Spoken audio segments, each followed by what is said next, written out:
श्री আবু তাহের খান।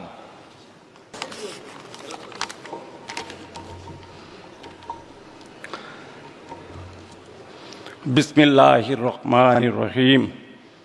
আমি আবু তাহের খান লোকসভার সদস্য নির্বাচিত হইয়া আল্লাহ পাকের নামে শপথ করিতেছি যে আমি বিধি দ্বারা প্রতিষ্ঠিত ভারতের সংবিধানের প্রতি প্রকৃত বিশ্বাস ও আনুগত্য পোষণ করিব।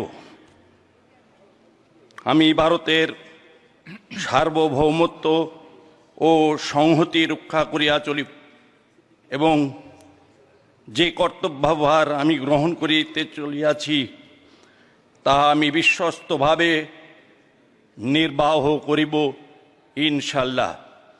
জয় হিন্দ, জয় বাংলা, জয় মমতা ব্যানার্জি, জয় অভিষেক ব্যানার্জি। বন্দে মাতরম।